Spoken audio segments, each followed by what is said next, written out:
For the continuation of our report, by the way, my name is Ryan A. Himeda and this is Perspective on Educational Programs, Research and Policy. Educational psychology has had a significant role in the development and reform of educational practice. An important contribution of educational psychology is the knowledge and guidance provided to the education of teachers. As noted from the previous reporter, courses in educational psychology are required in most university teacher preparation programs. An examination of introductory textbooks in educational psychology shows a strong preference toward teachers as their primary audience. Hoy of 2000 observed that it is through textbooks in educational psychology that we can see what the general public and teachers learn about the application of psychology to teaching and related educational activities. The significant breadth of methodological knowledge that educational psychologists bring to the political reform table has been influential in stressing the need for credible school-based intervention research. In this respect, educational psychology acts as the conduit to introduce and apply research and principles of psychology to educational practice. The role of educational psychologists will continue to be an important and credible voice in resolving ongoing controversies critical to the advancement and application of knowledge for educational practice. Learning and pedagogy in initial teachers' preparation. There is little doubt that teachers in most cases play the ultimate role in the education of children, a responsibility of innermost importance. Education of young people. Teachers are expected to be expert in classroom management, curriculum, and instruction, creating classroom environments that are physically and psychologically motivating and transmitting the knowledge. Learning to teach is arguably one of the most cognitively and emotionally challenging efforts one can undertake, and new teachers face greater challenges than ever before with today's diverse students' needs, public scrutiny, and political pressures. According to Derlin Hammond, Way, and Jensen's of 2009, Hess, Rutherford, and Wells in 2004, there is a critical need to prepare more teachers than ever before, and there are deeply divided ideas about best practice for initial teacher preparation. Whitcomb also reviews the empirical work on initial teacher preparation and the multiple perspectives that have emerged over the past 20 years on how to teach future teachers to teach. Derling Hammond of 2006 states that teaching is now viewed as a profession with a complex and distinguished knowledge base. Current research is focused on the integrated processes and judgment teachers use to navigate his breadth of information. From the early 1980s, educational researchers have focused on building an understanding of the specialized knowledge base required to effectively teach content in multiple ways to diverse learners. This work has been strongly influenced by the work of educational psychologists working within the social constructivist models that view physical and social context as an integral part of any cognitive endeavor. Research in this tradition stresses that the situations and social environments within which they are learned influence skills, and that such situated knowledge becomes a fundamental part of what is learned. Putnam and Borko of 2000 states that currently there is a move away from studying an individual teacher's knowledge to studies that focus on interactive systems as the unit of analysis. Most of their work has focused on the disposition that underlie good teaching, how teachers become committed to students, to meeting individual students' needs, and to monitoring their own and their students' learning. In this respect, teaching and teachers are viewed as part of learning communities that require judgment and ongoing, flexible decision-making to support student learning in culturally inclusive settings. Researchers are now examining how teachers learn to teach, how they actively construct a personal knowledge base and then use it to guide everyday classroom judgment and learning. These contemporary efforts are critically relevant to initial teacher preparation.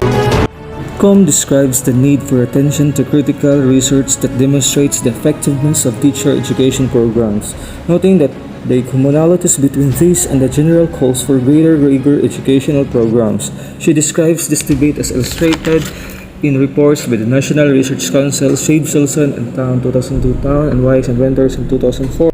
Initial teacher preparation has substantially changed over the past 2 decades in multiple domains of instruction. Learning environments are developed and the changing influence of social and digital media on students as well as teacher learning is integrated into curriculums. Whitcomb, Borko, and Putnam in 1996 and also in 2000 examines that the field of initial teacher preparation and how this field determines whether a teacher candidate meets the standards of the profession. This latter issue is of a major importance given that the national mandates for student education, such as No Child Left Behind, include a significant focus on the role and competence of teachers in the education of students. The conclusion drawn from this review is that educational psychologists are in a unique position to influence and conduct rigorous inquiry that will further unravel the complexity of teaching and contribute to the development of effective initial teacher preparation models. Educational programs, research, and policy. Educational psychology has, for more than a century, been at the forefront in the development of research methodologies and statistics. Educational psychologists have been active in the fields of education, educational measurement, statistics, and research designs, in the application of these methodologies to educational programs and policies. Notable journals in this field include the Journal of Educational Measurement, Educational and Psychological Measurement, a Journal of Educational Statistics, Applied Psychological Measurement, Educational Assessment, and others that have as primary focus the presentation of new measurement statistical research methodologies. Of Levin and Catuquel, a provocative argument is made that stresses the need for credible, rigorous standards in the conceptualization, design, and evaluation of educational psychological treatments and intervention. Levin and O'Donnell in 1999, after reviewing the thoughts of many prior editors and presidents representing the field of educational psychology, noted collective concerns about the nature and quality of educational research and the preparation of the next generations of researchers. Educational psychology, more than ever before, is expected to improve our ability to understand, predict, and control human behavior as well as our ability to design instructional practices with potential applications to problems of schooling. In 1994, Whitlock recognized the inherent difficulties in conducting educational research and the importance of bridging many different communities across a wide array of academic disciplines. There was a call for a broader array of naturalistic and empirical methodologies, ranging from case studies and observations to multivariate designs and analysis. Contemporary methodological debates about qualitative and quantitative or applied and basic inquiry oversimplify and trivialize the issue of how to best obtain quality supportive evidence using a variety of rigorous inquiry standards that could be reflected in any methodological orientation. Acronym CAREFUL research is used to review components of scientific integrity that can enhance the evidence credibility of educational research. A framework for conceptualizing different stages of such research is forwarded and promising methodological developments and instructional research are reviewed. Preliminary phases of inquiry place a fundamental value in subjective reflection, intuition, and observation as important steps for guiding further inquiry using objective, scientifically credible methodology in order to make valid prescription for future intervention. These authors also argue that just as medical research requires credible evidence of therapeutic benefits, so educational and psychological research. Indeed, as Levin 1994 eloquently argued, the future viability of the field will depend on our ability to craft educational intervention research that is both credible and creditable. A continuing conundrum for the field, the development of such innovative methodological continuums should become a top priority for future educational researchers. Likewise, the need to adapt educational programs and interventions that have a proved credible based on scientifically viable methodology continues to be a significant issue in education. Educational psychology and educational transformation. Educational psychology as a discipline has from its inception sought to inform and help guide education of students and the development of local and national education policies and reforms. Educational psychology has accomplished this by maintaining a strong linkage to credible school-based research and associated methodologies. Mark Combs in this volume illustrates how research in educational psychology can be translated to changes in educational practice, with a particular reference to how teachers can be informed by research to modify and enhance their classroom and instructional procedures. 1997, McCombs and Whistler and Miller in 2007 discussed learner-centered instruction as a set of practices that are designed to enable teachers to gain an understanding of cognitive and metacognitive factors in learning, motivational and emotional influence on learning, developmental and social influences on learning, and individual differences in learning and evaluation. Principles were designed to provide teachers with a set of practices that focus on the learners, including an understanding of individual differences and diversity of learners and learner styles. These principles originated with the 1990 appointment of the American Psychological Association and a task force on psychology and education that sought to provide for the application of psychological research and theory of learning in educational context. Research over the past several decades on learner-centered practice that confirms the impact of teacher-centered instructions on positive students and teachers' positive emotions in school setting. This volume discusses current and emerging principles in the field that have been derived from more integrated educational psychological research appearing across diverse fields. The ideas just eliminated encourage both new and current researchers to engage in collaborative efforts using innovative research models and methods that have the greatest potential of impacting research, practice, and policy. Educational transformation ideas she has forwarded have a strong basis in new learning technologies and professional development models for the 21st century.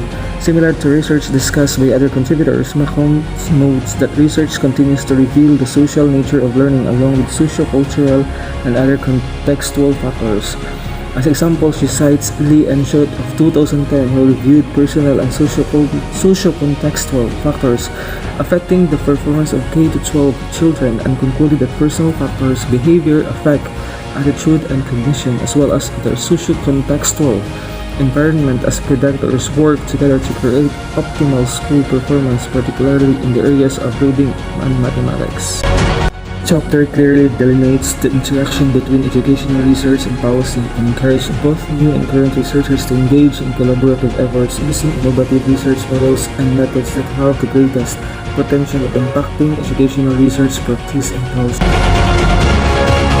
Future perspectives in educational psychology.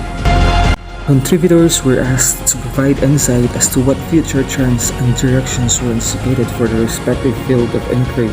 By synthesizing these ideas, Miller and Reynolds, this volume sought to highlight critical theoretical research and practical issues likely to inform and direct the field of educational psychology well into the 21st century.